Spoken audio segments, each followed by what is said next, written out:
వాళ్ళందరూ కూడా వందనాలు తెలియజేసుకున్నాం. ప్రైజ్ లా. మనం ఆరాధనోత్సవాలు చదువుకున్నాం. ఆరాధనోత్సవాలు మనం చదువుకున్నాం. ఏమనంటే మనల్ని విడిపించి ఏం చేశాడు చెప్పండి? గొప్ప చేశాడు. మనల్ని విడిపించి గొప్ప చేశాడు. గొప్ప చేయడం అంటే ఈ లోకంలో గొప్ప చేయడం కాదు. కాదు మేడలు, నిధులు, కార్లు, బంగ్లాలు, ఆస్తులు, అంతస్తులు అయి కాదు గొప్ప చేయడం అంటే. దేవుని బిడ్డలుగా పరలోక రాజ్య నివాసులుగా పరలోక రాజ్య పౌరసత్వాన్ని ఇచ్చాడు దేవుడు. అది గొప్ప చేయడం అంటే. ఈ లోకంలో ధనవంతులకి, అందగాలకి, లేకపోతే గొప్ప గొప్ప ఐశ్వర్యవంతులకి లేని భాగ్యాన్ని పేదవాళ్ళ మీద మనకు, ఎందుకు పనికిరాని మనకి ఆ పరలోక రాజ్యాన్ని ఇచ్చి గొప్ప చేశాడు, విడిపించాడు. పాపమైన నియమాలు ఇంకా చెప్పండి. దాస్య గృహం నుంచి విడిపించాడు. ఇంకా గుంటలో నుంచి లేపాడు. ఇంకా గోలిపట్టు నుంచి విడిపించాడు. ఇంకా ఎన్నో ఆపదల నుంచి విడిపించాడు. విడిపించిన తరువాత నువ్వు నేను ఎట్లా ఉన్నావు? విడిపించిన తర్వాత మనమేమో విలాపంలో ఉంటున్నాం. చాలా రాళ్ళు అడ్డం పెట్టుకుంటున్నాం. రాళ్ళు తీసివేయలేని, మొయ్యలేని రాళ్ళు మన మీద పెట్టుకొని మనమే సమాధిలో ఉంటున్నాం. మన మీద రాళ్ళు ఉంటున్నాయి. ఇక్కడ మనం చదువుకున్న బాగా చూస్తే లాజరును సమాధిలో వేశారు. ఆ సమాధి మీద ఏం వేశారు చెప్పండి? రాయి. చదవండి. మనం చదువుకున్న భాగం 11:39 యోహాను సువార్త.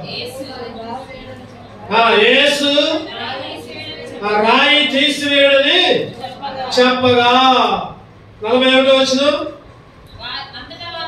అంతటా వారు ఆ రాయిని తీసివేసిరి. 12వ అధ్యాయం 2వ వచనం, లాజరు యేసుతో కూడా భోజనానికి కూర్చున్నాడు. చెప్పండి. ఈరోజు లాజరు ఎవరంటే నువ్వు నేనే. లాజరు లాగా గుంటలో సమాధిలో ఉంటే మన మీద రాయి పొలుచుంది. యేసుక్రీస్తు వచ్చి రాయి తీసేయమని చెప్పిండు. రాయి తీసేసిన తర్వాత లేచి వచ్చి ఆయన సన్నిధిలో కూర్చొని, ఆయన పక్కన కూర్చొని ఆ భోజనానికి కూర్చున్నాం మనం.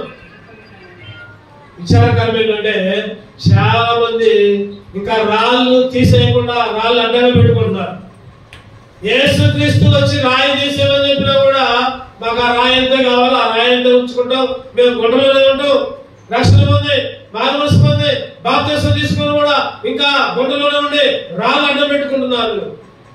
యేసుక్రీస్తు ఏమంటున్నాడంటే చెప్పండి, మధ్యాహ్నకాల సమయంలో రాయి తీసివేయండి, రాయి తీసివేయండి. క్లుప్తంగా చూద్దాం కొన్ని విషయాలు. ఏ రాళ్ళు అడ్డం పెట్టుకున్నాం మనం? ఏ రాళ్ళు నువ్వు నేను అడ్డం పెట్టుకున్నాం? ఆ రాళ్ళు తీసివేయకుండా ఆయన భోజనంలో చేయడానికి అర్హత లేదు. రాయి తీసేస్తేనే ఆ భోజనంలో అర్హత.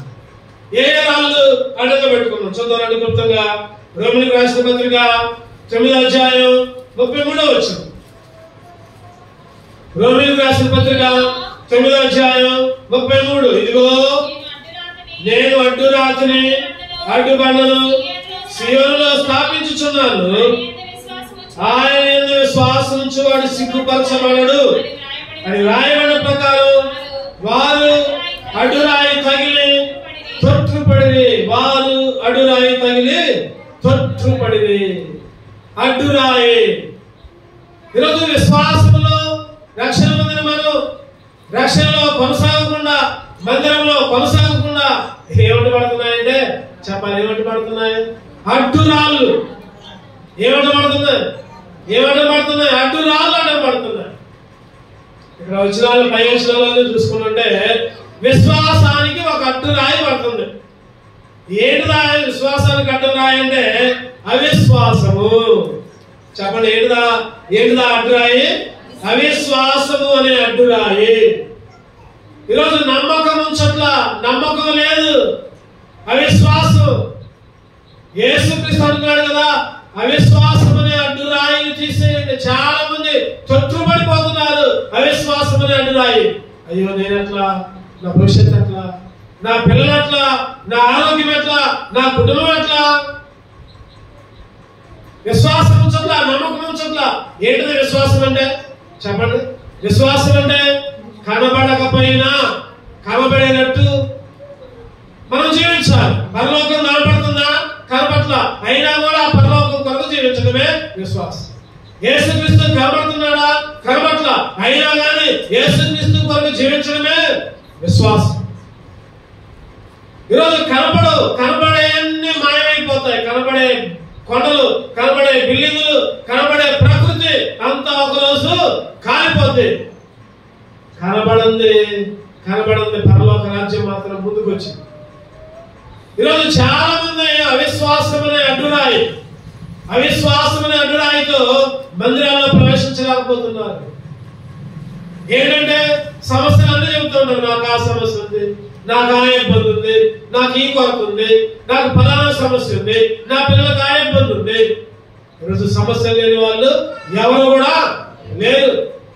ప్రధానమంత్రి దగ్గర నుంచి పేదవాడి దాకా ఏదో ఒక సమస్య, ఏదో ఒక ఇబ్బంది, ఏదో ఒక కొరత.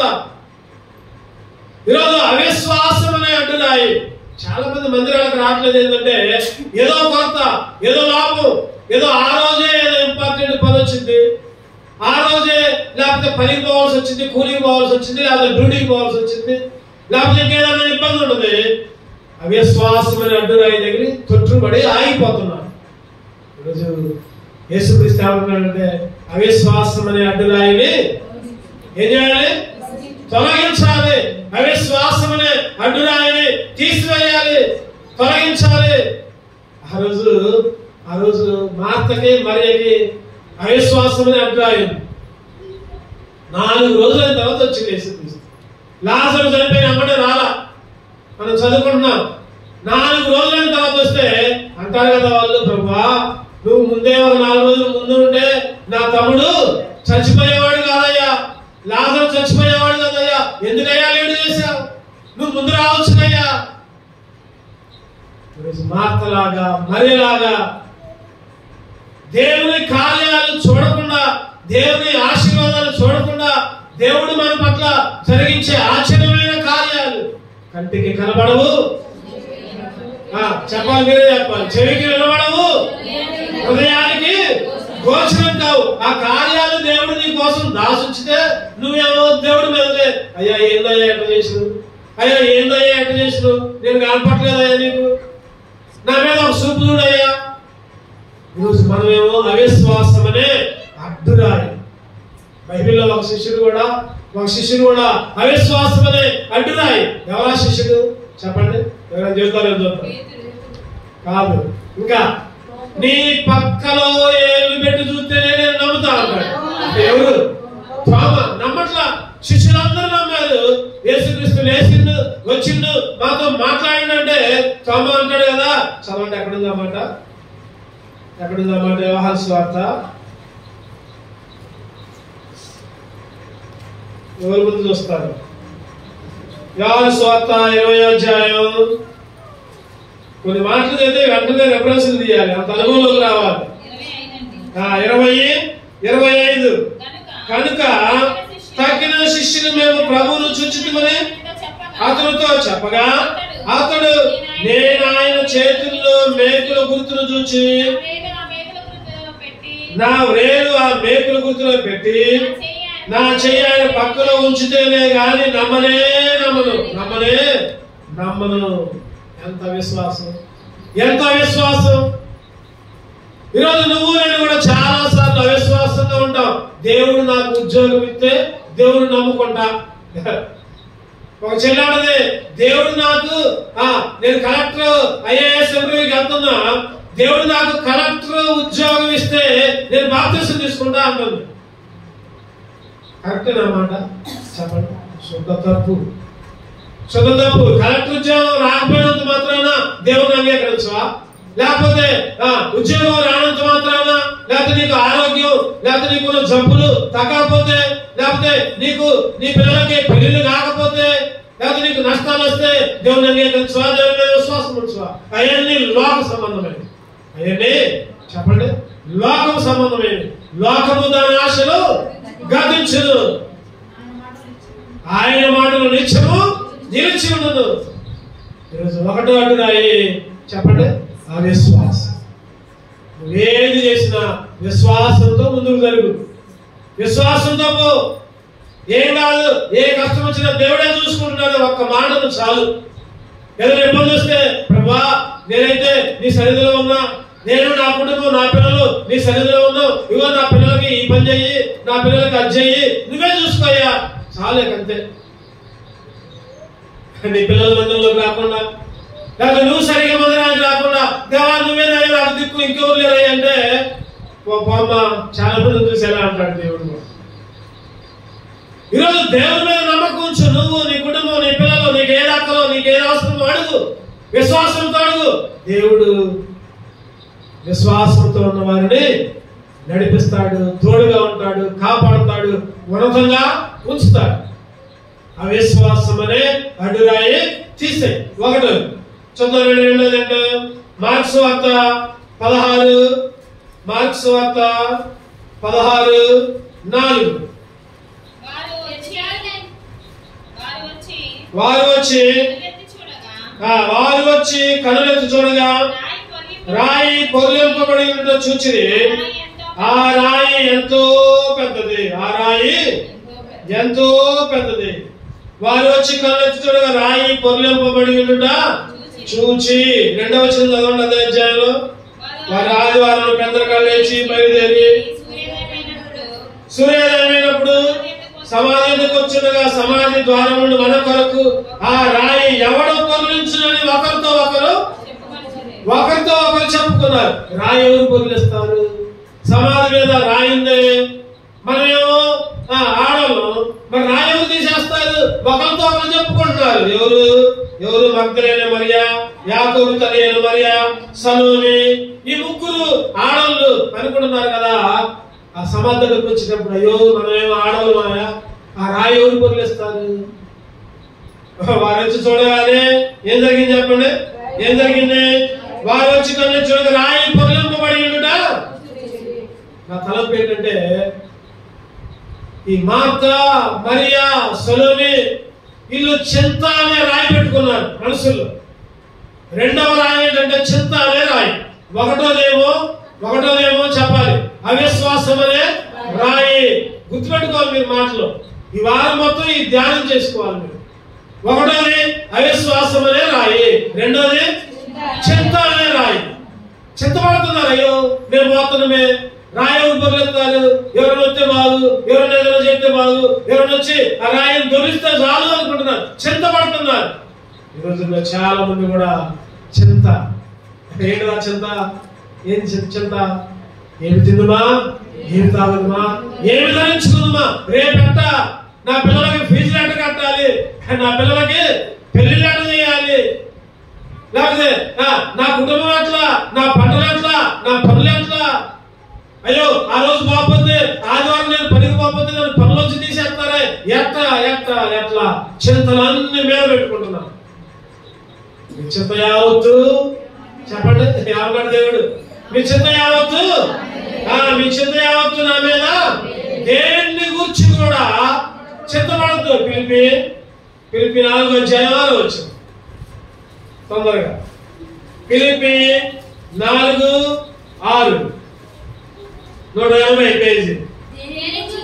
దేని గురించి చింతపడకుడు గాని ప్రతి విషయంలోనూ ప్రార్థన విజ్ఞాపనల చేత కృతజ్ఞతాపూర్వకంగా మీ విన్నపాలు దేవునికి తెలియజేయండి. మీ అక్కలు, మీ విజ్ఞాపనలు, మీ ప్రార్థన, మీ ప్రతి అవసరం దేవునికి చెప్పండి. దేని గురించి చింతపడదు, ఆయన మీ చింతలన్నీ తీర్చేవాడు.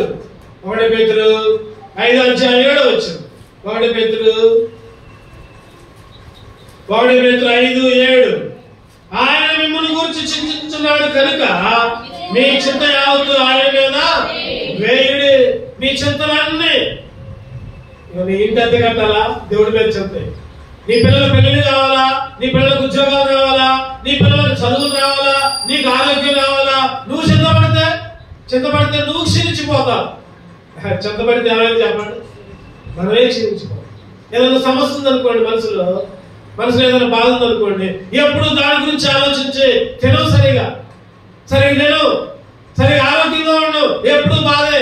తోటలతో మంచిగా మాట్లాడవు, మన సంతోషాన్ని వ్యక్తపరచుకో, ఎందుకంటే మనసులో బాధ ఉంటుంది. మన చింత అంతా మన మీదనే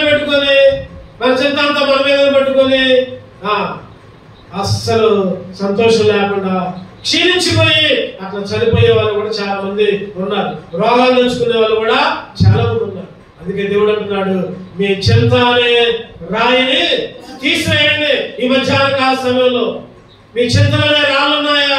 దేని గురించి చింతపడుతున్నావు? దేని గురించి? నీ ఆరోగ్యం గురించా? నీ భవిష్యత్తు గురించా? నీ కుటుంబం గురించా? ఒకటే చింతపడాలి. దేని గురించి చింతపడాలో తెలుసా? దేవుని మందిరంలో గడపలేకపోతున్నానే, దేవుని మందిరంలో పనులు చేయలేకపోతున్నానే, ఆ చింతలు ఉండాలి మనకి. మనకి ఆ చింతలు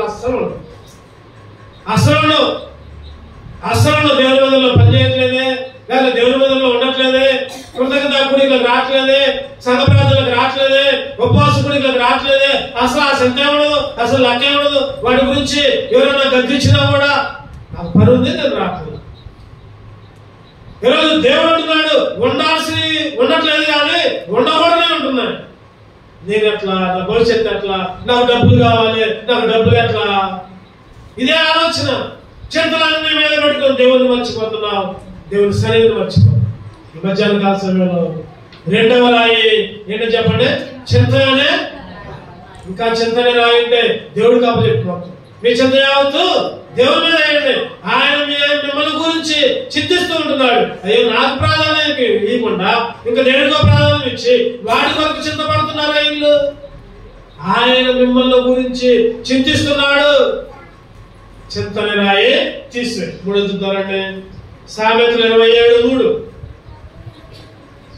సామెతలు 27:3, 551 పేజీ నంబర్. రాయి బరువు, ఇసుక భారము, మూడుని కోపము ఆ రెండిని కంటే బరువు. మూడుని కోపము రాయి కంటే, ఇసుక కంటే కూడా. చెప్పండి, దీన్ని బట్టి అర్థం ఏముంటుంది? ఏ రాయి ఇది? ఏ రాయి ఇది? కోపం అనే రాయి. కోపం అనే రాయి. చాలా మందికి కోపం అనే రాయి ఉంటుంది. యేసుక్రీస్తు అంటున్నాడు, ఈరోజు రాయి తీసివేయండి, రాయి పొగిలించేయండి, రాయి అట్లే పెట్టుకుంటే నాతో పాటు భోజనం చేయొద్దు. రాయి తీసేయండి, పైకి రా, నాతో పాటు భోజనానికి కూర్చో. కోపం అనే రాయి తీశారు. కోపం అనే రాయి. ప్రతిదానికి కోపమే. ఈరోజు చిన్నవాటికి కూడా కోపమే, చిన్నవాటికి కూడా అలగటమే, చిన్నవాటికి కూడా బాధపడటమే, చిన్నవాటికి కూడా. బైబిల్ అంటుంది కదా, కోపపడకుడి. ఏమంటుంది బైబిల్? యాకోబు 1:20. యాకోబు 1:20. యాకోబు 1:20. ఎందుకనగా నరుని కోపము దేవుని నీతిని నెరవేర్చదు. నరుని కోపము దేవుని నీతిని నెరవేర్చదు. నరుని కోపం అంట దేవుని నీతిని. అరే, నీకు ఎందుకు కోపం వచ్చింది? చిన్నదానికి పెద్దదానికి ఏదైనా ఒక గద్దింపు వస్తే, ఒక వాక్యం ద్వారా హెచ్చరిస్తే, లేకపోతే ఇంకేదైనా నీకు అనుకూలంగా లేకపోతే నువ్వు అనుకున్నట్టే జరగాలి, లేకపోతే కోపమే. నువ్వు అనుకున్న దాంట్లో ఏదైనా తేడా వస్తే కోపమే. కోపగించుకోవడమే, మాట్లాడుకుంటుండటమే, ముఖం మార్చుకోవడమే, మొహాలు తిప్పుకోవడమే. కోపము దేవుని నీతిని నెరవేర్చదు. అంటే అదేవిధంగా ఎపిసి 4:26 కూడా ఒక మాట, చక్కటి మాట ఉండదు. ఎపిసి 4:26.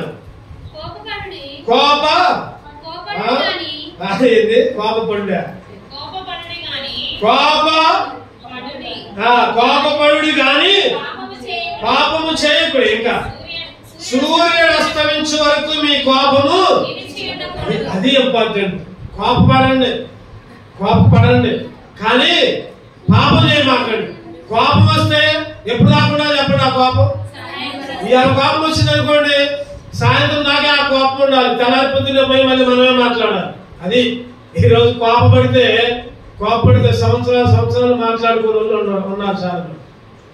కోపం వస్తే ప్రైజ్ లాడ్ కూడా చెప్పుకునే వాళ్ళు చాలా మంది ఉన్నారు. దేవుని స్తుతించడం కూడా చేత కాదు. కోపపడుడి కానీ పాపం చేయకండి. ఏంటిదా పాపం? ఆ కోపాన్ని మనసులో ఉంచుకోవడమే పాపం. చెప్పండి, ఏంటిదా కోపం? ఆ కోపాన్ని మనసులో ఉంచుకోవడమే పాపం. ఆ కోపం ఎప్పుడు దాకా ఉండాలంట? సూర్యుడు అస్తమించే వరకు. నిలవకూడదేక, నిలవకూడదు. మీ కోపం ఇయ్యాలి వస్తే, ఇప్పుడు వస్తే మన సాయంత్రం కల్లా కోపం పోవాలి, సాయంత్రం కల్లా సమాధానం రావాలి. ఈరోజు చాలా మందికి కోపమనే రాయి, కోపమనే.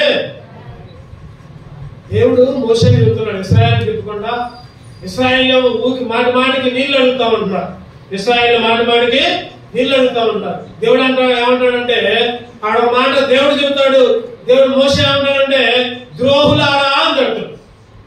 సంఖ్యాకాండం 20వ అధ్యాయం, సంఖ్యాకాండం. మోషేకి ఎంత కోపం వచ్చిందంటే 20వ అధ్యాయం 8వ వచనం చదవండి.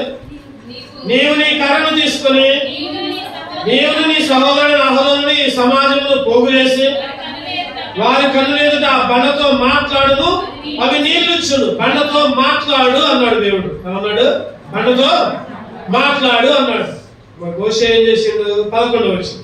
అప్పుడు మోషే తన చెయ్యెత్తి 2 మాటలు తన కర్రను ఆ బండ కొట్టగా నీళ్లు సమృద్ధిగా ప్రవహించును.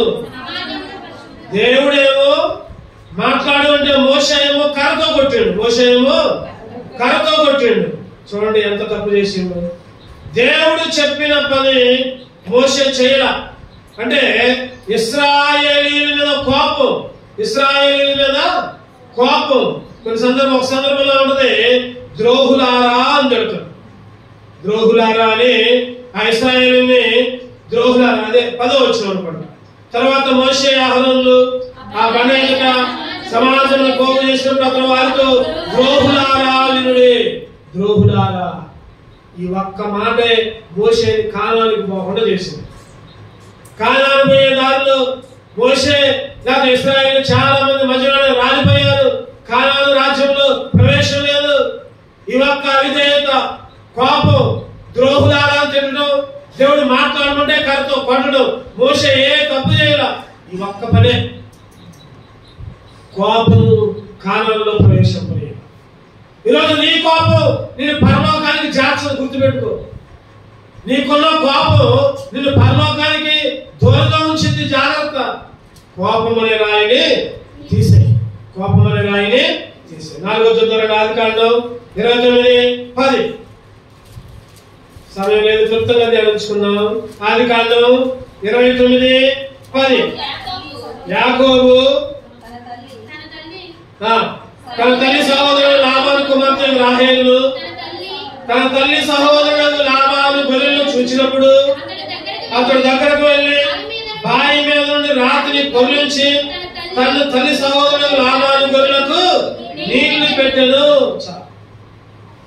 ఈ పై వచనం నుంచి చూసుకుంటే ఆ గొర్రెలకు నీళ్లు లేవు, అక్కడ గొర్రెలకు నీళ్లు లేవు.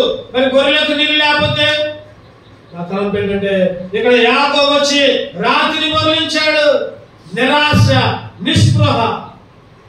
4వ రాయి ఏంటంటే నిరాశ అనే రాయి, నిస్పృహ అనే రాయి. ప్రార్థన మీద ఏం కాదులే, ప్రార్థన మీద దేవుడు మాకేం మేలు చేయలే, ఎందుకు ప్రార్థనకు పాడడం, ఎందుకు ఇగో చీకటి పడదుగా మళ్ళీ ఒక్కదానే రావాల్సి వచ్చింది, ఎందుకులే కృతజ్ఞత గుడికి, ఎందుకులే ఇగో వర్షం వస్తుందిగా పోయి ఏం చేస్తావు, లెక్క చెప్పుంటవేగా, ఈ ఒక్క వారం పోకపోతే ఏం కాదులే. ఏంటి ఏంటి అంటే నిరాశ, నిస్పృహ. నిరాశ నిస్పృహలు ఆవరించి ఉంటున్నాయి. నిరాశ అనే రాయి. అక్కడ గొర్రెలకు నీళ్లు లేవు. యాకోబు లేకపోతే అక్కడున్న సైన్యం, అక్కడున్న చాలా మంది నిరాశలో పడి ఉన్నారు. యాకోబు ఎప్పుడైతే రాత్రి బొర్లించాడో నీళ్ళు వచ్చినాయి గొర్రెలు. ఆ రాత్రి అట్లే ఉంచితే నీళ్లు రాలా. ఆ నిరాశ అనే రాయిని నీ దగ్గర నుంచి తీసేయి. నిరాశ అంటే చెప్పండి, ఏంటి నిరాశ? నాకేం జరగట్లా, నాకేం మేలు జరగట్లా, నాకేం ఉపయోగం ఉండట్లా. మనకు కూడా అప్పుడప్పుడు వస్తా ఉంటాం. ఏం ఉపయోగం? పొద్దు నుంచి సాయం దాకా పనిపోయేస్తాను. ఒక గంట దేవుని నదుల్లో గడకపోతే, బుధవారం బాగపోతే పొద్దు నుంచి పని చేస్తున్నా దేవుడికి తెలిసిలే. మళ్ళీ కవరింగ్ అన్నమాట. ఏంటది? దేవుడికి తెలిసిలే, దేవుడికి నా కళ్ళన్నీ తెలుసులే. మళ్ళీ పైన కవరింగ్. మనం చెప్పుకున్నాం కవరింగ్ చేసిన వాళ్ళ గురించి. మన రాత్రి ఎవరు కవరింగ్? నయమాన్ అనే కుష్ఠరోగి కవరింగ్ చేసుకున్నాడు. పైకేమో బెస్ట్ కొనడం, లోపలేమో కుష్టి కొనడం. ఈరోజు చాలా మంది కవరింగ్ చేసుకుంటారు. లోపలేమో నిరాశ, నిస్పృహ, లేకపోతే బాధ, అదేంది ఇదేందన్నీ. ఈ మధ్యాహ్న కాలంలో దేవుడు అంటున్నాడు కదా, నిరాశ అనే రాయిని తీసే. అబ్రహాం కూడా అంటున్నాడు ఏమని, అయ్యో అయ్యా నువ్వు ఎక్కడికి రమ్మంటే అక్కడికి వచ్చాక నాకు అన్నీ ఉన్నాయి కానీ నాకేం లేదు, సంతానం లేదు. అయ్యో ఈ దమస్కు ఎలియాజరుకే నా ఆస్తి అంత అయ్యాలా, నా పిల్లలుంటే నా పిల్లలకి నా ఆస్తి పంచుతా. ఈ దమస్కు ఎలియాజరుకే నా ఆస్తి ఇవ్వాల్సి వచ్చిందే. నిరాశ, నిస్పృహ. ఆదికాండం 15:2 చదువుతారండి. ఆదికాండం 15:2. అందుకు అబ్రాహాము, ప్రభువైన యెహోవా నాకేమి ఇచ్చిందేమి, నేను సంతానం లేని వాడినై కూర్చున్నానే. దమస్కు ఎలియాజరే నా ఇంటికి ఆస్తికర్త ఎవరు కదా. చూడండి, నాకేది ఇచ్చినా పైన అంటున్నాడు దేవుడు, అబ్రాహామా భయపడకు, నేను నీ కేడము, నీకు బహుమానం, అర్చనకు అని అంటుండే. అబ్రాహాం ఏమంటున్నా, అయ్యా నువ్వేదిస్తే ఏం ఉపయోగం అయ్యా, నాకేమి ఇచ్చినా ఉండాల్సింది లేదు. ఏంటో ఉండాల్సింది సంతానం లేదు. ఈరోజు నిరాశ, నిస్పృహ. ఈ దమస్కు ఎలియాజరే నా ఇంటికి ఆస్తికర్త అవుతుంది కదా. తలంపు ఏంటంటే 4వది, ఈరోజు చాలా మంది నిరాశ, నిస్పృహ. నాకు అది లేదే, నాకు ఇది లేదే, నాకు అన్ని ఉన్నాయి కానీ అది తక్కువైంది, ఇది తక్కువైంది. అరే ఈరోజు నువ్వు సజీవంగా ఉన్నావు, దేవుని స్తుతిస్తున్నావు, అది చాలదా నీకు? ఈరోజు నువ్వు సజీవంగా సంతోషంగా ఉన్నావు, అది చాలదా? ఇంకా ఏదో లేని దాని కొరకు ఆతృతపడి నిరాశ, నిస్పృహలు అనే రాళ్ళు అడ్డ పెట్టుకుంటే ఈ మధ్యాహ్న కాల సమయంలో ఆ నిరాశ అనే రాయిని తీసే. ఎన్ని రాళ్ళు చెప్పుకుందాం?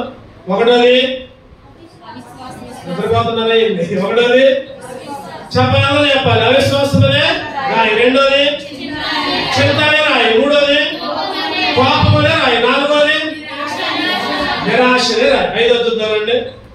దానియేలు 6:17.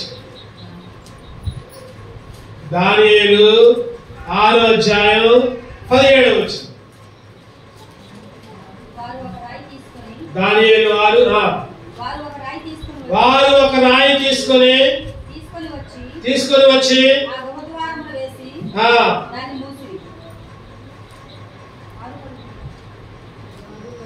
వారు ఒక రాయి తీసుకొని వచ్చి ఆ గృహద్వారంలో నేను వేసి దాన్ని మూసిరి.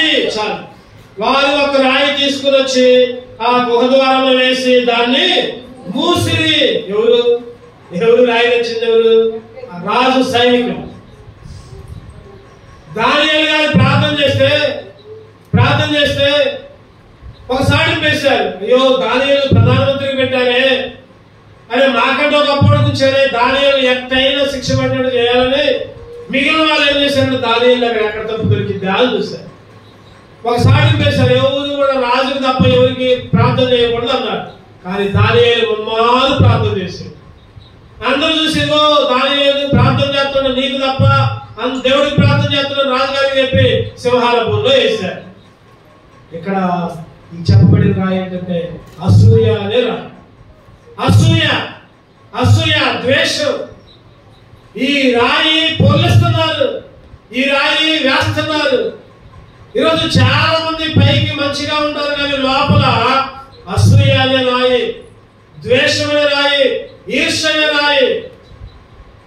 చెప్పండి, ఎదుటోళ్ళు బాగుపడితే వారం లేదు, ఎదుటోళ్ళు మంచిగా ఉంటే వారం లేదు, ఎదుటోళ్ళు సంతోషంగా ఉంటే, ఎదుటోళ్ళు సమాధానంగా ఉంటే వారం లేని స్థితి ఈ కాలంలో ఎట్లా ఉందంటే పైకి మంచిగానే ఉంటారు, లోపల మాత్రం కుతంత్రాలు.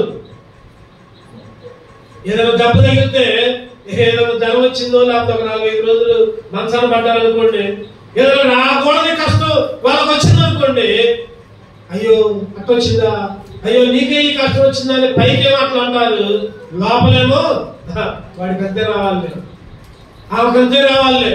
పైకి ఒకలాగా లోపల ఒకలా. అసూయ, ద్వేషం. దానియేలు మీద తోటోళ్ళు అసూయపడ్డారు, సింహాల బోన్లో వేశారు, రాయి బోర్లించారు. ఎప్పుడైతే దోతలు వచ్చి సింహాల నోర్లు మూసాయో, ఎప్పుడైతే తెల్లారి రాజు వచ్చి రాయి తీసేశాడు, దానియేలు పైకి వచ్చిండు. ఎవరైతే వేశారో వాళ్ళు లోపల బోన్లో పడక ముందే గాల్లో ఉంటేనే మొక్కలు చేసుకెళ్ళాడు. తెలుసు మనందరికి. నేను చెప్పదలుచుకుంది ఏంటంటే ఇక్కడ ఈరోజు చాలా మంది విశ్వాసం ప్రార్థనకి వెళ్తారు, ఆటపడతారు, వాక్యం ఉంటుంది, ఎన్నో సంవత్సరాలు అయినా కానీ ఇంకా అసూయనే రాయి, ఇంకా ద్వేషమని రాయి, ఈర్ష్యని రాయి, పొరుగు వారిని ప్రేమించలేని అసూయనే రాయి. ఉంటే తీసే 6, 7 కూడా క్లుప్తంగా పై చెప్పుకొని వదిలిపెట్టాం. కీర్తనలు 91 11. కీర్తనలు 91, 11, 12.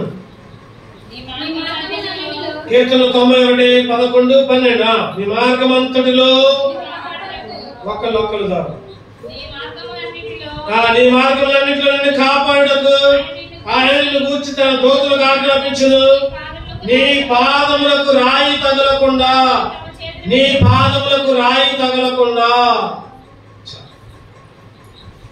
ఈరోజు చాలా మంది పాదాలకి అవిధేయత అనే రాయి తగులుతుంది. ఈ రాయి పేరు ఏం పేరంటే అవిధేయత. లోపడని రాయి. చెప్పింది వినరు, చెప్పిన దాన్ని సరిగా పాటించరు, దేవుని వాక్యాన్ని వినరు, దేవుని వాక్యానికి దేవుని మాటలకి అవిధేయత. అవిధేయత అంటే ఏంటి? లోపడలేకపోవడం అంటే చెప్పండి. ఈరోజు భర్త ఏదైనా చెప్తే భార్య ఏం చేయాలి చెప్పండి? ఏం చేయాలి? భార్య లోపడాలా, ఎదురు చెప్పాలా? ఈరోజు లోపడట్లా, ఎదురు తిరుగుతూ ఉన్నారు. ఏంది అట్టయింది ఎట్టయింది? భర్త ఏమో భార్యకు లోపడాలి, అంతేనా? ఈ రోజుల్లో జరిగేది అదే. ఈ రోజుల్లో జరిగేది ఏంటంటే రివర్స్ అయిపోతుంది. భర్తకి భార్య లోపడాల్సింది పోయి భార్యకి భర్త లోపడుతున్నారు. ఈరోజు ముసలివాళ్ళని ఒకసారి అడిగి చూడండి, వృద్ధులను ఒకసారి అడిగి చూడండి. అయ్యా మా అబ్బాయిలే గాని వాడికి పెళ్లి చేసిన భార్య వచ్చింది, అసలు మమ్మల్ని పట్టించుకోవడం లేదని చెప్తారు. శారీరకంగా నేను చెప్పట్లా, ఆత్మీయంగా సంఘమనే భార్య చెప్పండి, సంఘమనే భార్య చెప్పాలి, శిరస్సు అనే భర్తకి లోపడాలి. ఈరోజు చాలా అవిధేయత కనపడుతుంది సంఘమనే భార్య దగ్గర. శారీరకంగా కూడా భార్యలు అవిధేయులుగా ఉంటున్నారు భర్త దగ్గర. నీ భర్త ఎటువంటి వాడైనా సరే భర్తను ప్రేమించు.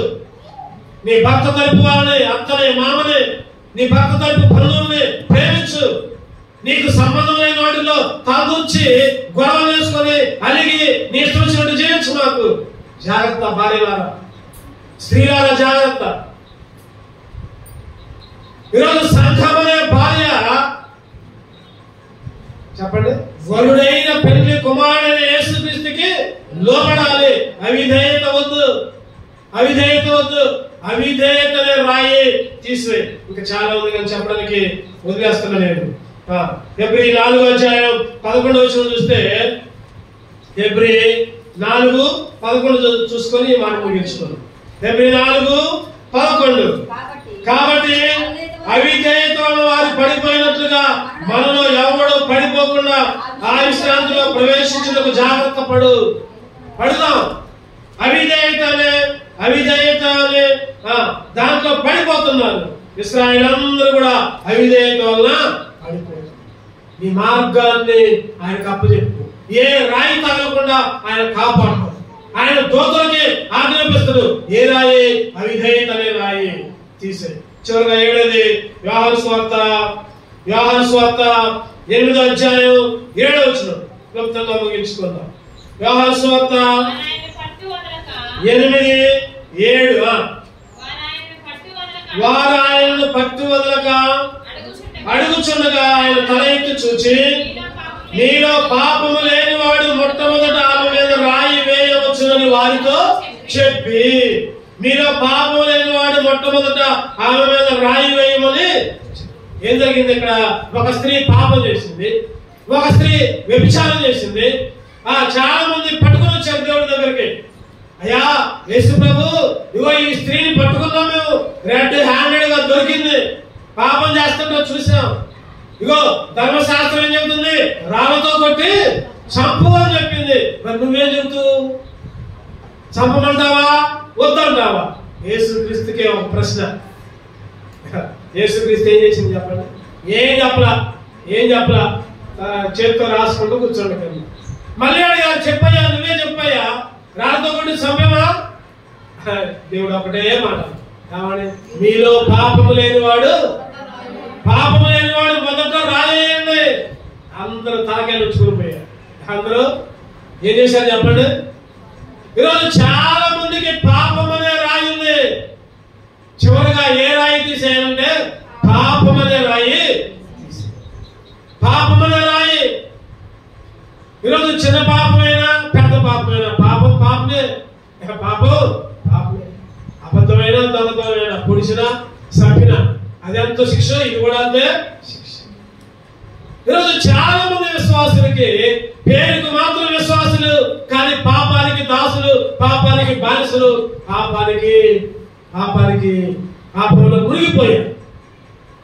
పాపం అనే రాయి. రెండు కళ్ళు మూసుకుందాం, ఒకసారి కళ్ళు మూసుకుందాం. ఏ రాయి అడ్డం